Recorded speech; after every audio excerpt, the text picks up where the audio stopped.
1976, America's 200th birthday, Billboard Hot Soul Singles chart, crossed over to pop, and then silence.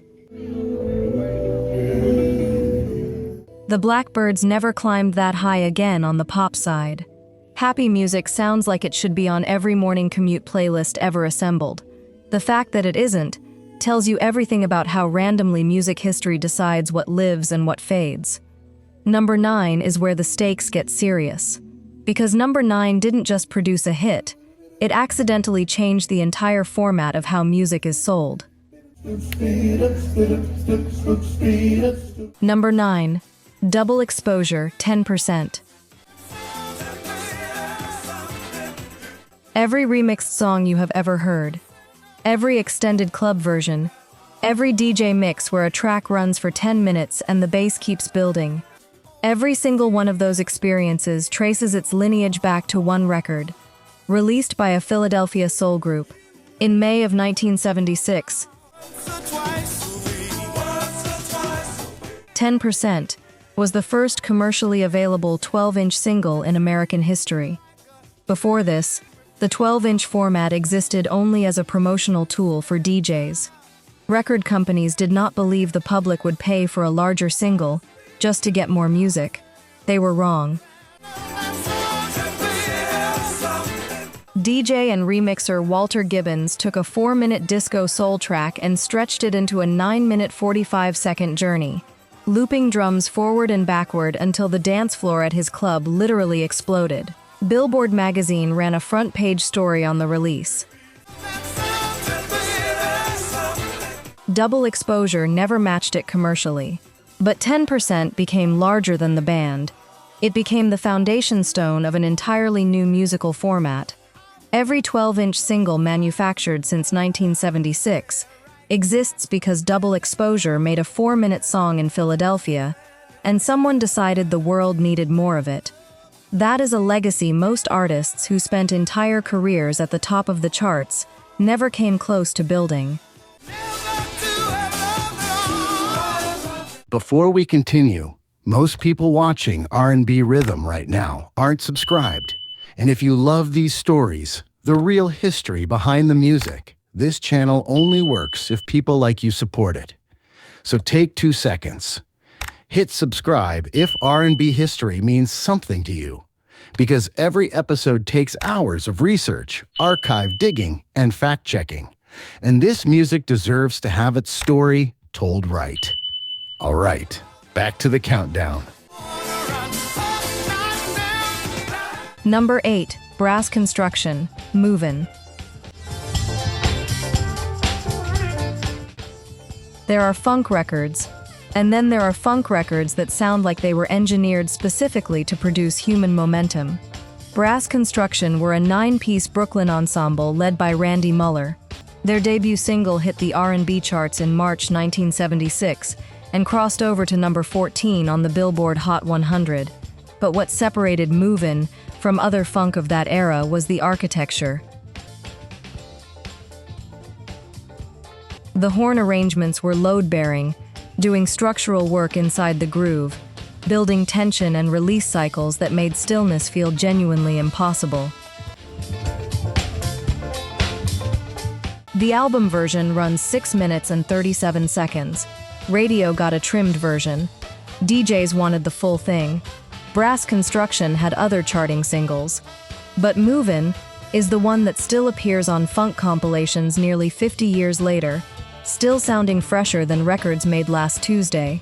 That is what happens when 9 musicians who genuinely understand groove enter a room with a clear vision and zero compromise. Number 7 involved a label that spent its last dollar pressing a record that nobody else would touch. And the voice on that record did it in one take. Number 7.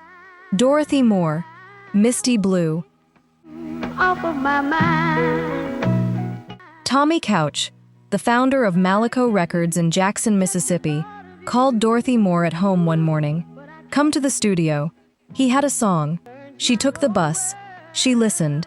And then Dorothy Moore recorded Misty Blue in a single take. Oh, honey, The song was a 10-year-old country record written by Bob Montgomery, Buddy Holly's former musical partner. Brenda Lee had turned it down. Malaco tried to sell Moore's version to every major label. Every label passed. So Malaco took the very last of its resources, pressed the record themselves, and released it in late 1975. By the spring of 1976, it was everywhere. Number 2 on the Billboard Hot Soul Singles chart. Number 3 on the pop chart. Grammy nominated. Number 5 in the UK. Etta James heard it and recorded her own version out of sheer admiration. And Malaco Records? That last dollar bet on Dorothy Moore's voice kept the label alive. Malaco would go on to become the last home of classic Southern soul and blues in America well into the 90s. Dorothy Moore's single take is the reason any of that happened. More than 200 versions of Misty Blue now exist. She recorded hers once, and got it right the first time.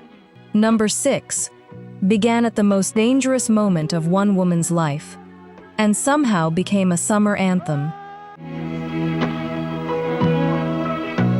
Number 6, Candi Staton, Young Hearts Run Free.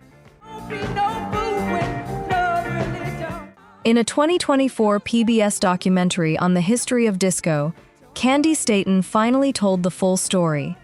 She had been in an abusive relationship. During one violent episode, her partner held her over the balcony of a 20-story hotel in Las Vegas. She talked him down. He pulled a gun. He did not fire. She eventually found a way out. She told that story over lunch to her producer, David Crawford, not realizing he was taking notes. When Crawford played her the finished song, Young Hearts Run Free, was already there, a warning dressed in shimmering disco joy. Run, don't stay, learn from my mistakes. It went to number 1 on the Hot Soul Singles chart. Rolling Stone later called it one of the greatest songs ever made, soaring and melancholy, with Staton's vocal almost unbearably felt. It was covered by Gloria Estefan. It appeared on the triple platinum Romeo and Juliet soundtrack in 1996. It still lives on every serious disco playlist today. The song Staton herself later recorded, called Victim, directly referenced the fact that she had told everyone to run free, and then stayed exactly where she had warned others not to. Joy built on pain, advice she could not take herself. And it sounds like a perfect summer afternoon. That is the genius of it. And the heartbreak. Number 5, Vicki Sue Robinson, Turn the Beat Around. Vicki Sue Robinson was not primarily a recording artist.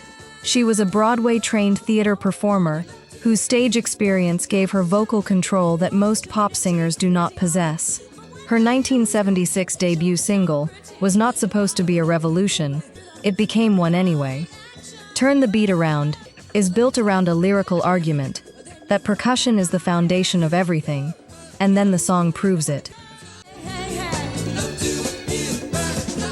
The drum breakdown that lands mid-record hits like a physical force. Producers Gerald and Peter Jackson had constructed something that felt less like a studio recording and more like a demonstration of how music actually works at its core. The single peaked at number 10 on the Billboard Hot 100. Her follow-up single did not chart at all. Robinson returned to musical theater, appearing in productions of Jesus Christ Superstar and Hair, but the drum breaks she left behind kept working without her. Producers kept finding them, sampling them, building new records from the architecture of that one song. Turn the Beat Around is still appearing in films and on playlists that were not designed to contain anything from 1976. She built something permanent on her debut single and then walked back to the stage like it was the most natural thing in the world. Number 4 is a jazz drummer who spent years as a serious improviser and then assembled 2 vocalists for a soul record so warm it still feels like floating. Number 4, Norman Connors featuring Phyllis Hyman and Michael Henderson, You Are My Starship. Norman Connors had played alongside Pharoah Sanders. He had studied at Juilliard. He had performed at a John Coltrane gig as a teenager, sneaking into Philadelphia jazz clubs. By 1976, he was recording soul. And You Are My Starship featured two vocalists who individually could silence a room. Michael Henderson had come through Miles Davis's electric band. His voice was cool and precise. And then Phyllis Hyman sang. If you know Phyllis Hyman's story, her extraordinary talent, her devoted following through the late 70s and 80s, her death in 1995, the day before a major concert, then hearing her on this 1976 recording carries a specific weight, because everything she would become is already present. The power, the control, the feeling that she is singing directly at you from somewhere much closer than a speaker. You Are My Starship reached number 8 on the Hot Soul Singles chart. Norman Connors had other R&B entries, but this is the one that people who know it still pull up on late nights when they want music that takes them somewhere else entirely. There is music made to excite, music made to move you, and music made to transport you. This belongs in the third category. Number 3, dressed big band swing in a disco suit and dared the radio to figure out what to do with it. Number 3, Dr. Buzzard's original Savannah band, Cherchez la Femme.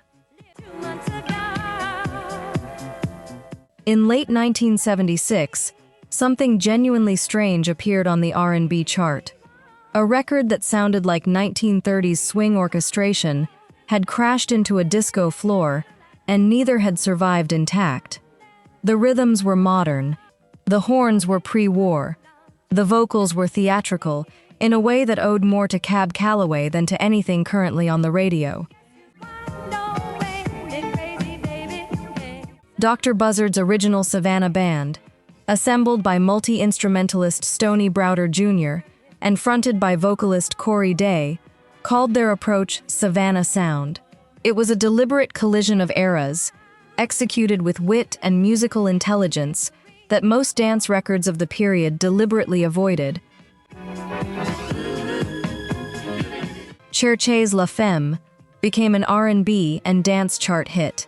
Critics recognized they were hearing something genuinely original, and then the moment passed because the music industry could not decide which box to put them in, and eventually stopped trying.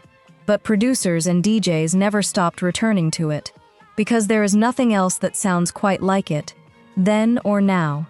Number 2 turned a heckler's taunt into a number 1 record, and the handwritten lyrics sold at auction for $15,000. Number 2, Wild Cherry, Play That Funky Music. Wild Cherry were a rock band from Ohio, playing covers in clubs, when a black audience in Pittsburgh told them, essentially, to play something that actually moves people. Frontman Rob Parisi heard it not as rejection, but as direction. He wrote the song within days. Play That Funky Music hit number 1 on the Billboard Hot 100. It crossed to number 1 on the Hot Soul Singles chart, a feat almost unheard of for a white rock group. It went platinum. Wild Cherry never made the top 40 again. They broke up in 1979, but the record itself did not fade. It still appears in films. It still fills dance floors. It still sounds like the exact moment a room decides it is done sitting still. That is what happens when you stop arguing with the audience and start listening to them. And now, number 1, 7 words, number 2 on the Hot 100, and a production blueprint that shaped an entire decade of dance music. How could I be so foolish? Number 1, Silver Convention, Get Up and Boogie. 7 words. That is the entire lyrical content of Get Up and Boogie by Silver Convention. Get Up and Boogie. That's right. 7 words. Number 2 on the Billboard Hot 100 in 1976, a record that moved through American R&B and pop radio simultaneously, powered entirely by pulsing rhythms, lush orchestral strings, and a Kunza and LaVey had understood something that maximalist